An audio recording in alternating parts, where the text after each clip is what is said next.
Good afternoon বন্ধুরা। উফ কি গরম পড়েছে। এই গরমের দিনে কিচ্ছু খেতে ভালো লাগে না বলো, মনে হয় কি শুধু জল খাই আর টক জিনিস খাই। তো আজকে এই ভেবেই আমি এই সুন্দর একটা রেসিপি শেয়ার করছি তোমাদের সাথে। ঢ্যাঁড়স দই পোস্ত, শরীরও ঠান্ডা থাকবে আর খেয়েও ভীষণ মজা পাবে। তো রুটি বলো, সাদা ভাত বলো, পরোটা বলো, সব কিছুর সাথে বেশ ভালো লাগে আমার। আমি প্রথম ঢ্যাঁড়সটাকে কেটে ধুয়ে কিছুক্ষণ জলে ভিজিয়ে রাখি। আমি যে কোনো সবজিকেই কেটে ধুয়ে কিছুক্ষণ জলে আগে ভিজিয়ে রাখি।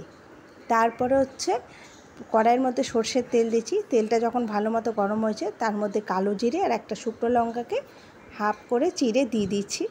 দিয়ে কিছুক্ষণ ভালো করে ভেজে নিয়েছি কালো জিরে আর শুকনো লঙ্কাটাকে। কালো জিরে থেকে যখন সুন্দর একটা গন্ধ বেরোবে ভাজা, তখন এখানে আমি কেটে ধুয়ে রাখা ঢ্যাঁড়সটা দিয়ে দিয়েছি। ঢ্যাঁড়সটা দিয়ে আমি কিন্তু এখানে নুন হলুদ কিচ্ছু আগে দেব না। এখানে ঢ্যাঁড়স থেকে ভীষণ জল বেরোয়।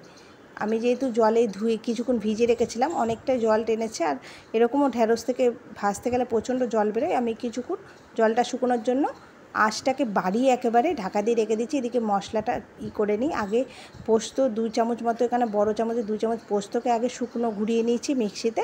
তারপরে এর মধ্যে একটু জল, টমেটো, 3টে কাঁচা লঙ্কা আর বড় চামচে 3 চামচ দই এর মধ্যে দিয়ে দিয়েছি। একেবারে দিয়ে আমি ঘুরিয়ে নিব। একেবারে আমি আগে মশলাটা তৈরি করে আমি এক সাইড করে রেখে দেব। আমার ঢ্যাঁড়সের মশলাটা সম্পূর্ণ রেডি হয়ে গেছে। এবার দেখো জলটা অনেকটা শুকিয়ে গেছে। আমি 5 মিনিট মতো আঁচটাকে বাড়িয়ে এইভাবে রেখে দিয়েছিলাম। জলটাও শুকিয়ে গেছে, ঢ্যাঁড়সগুলো কিন্তু বেশ নরম হয়ে গেছে, কিন্তু ভেঙে যায়নি।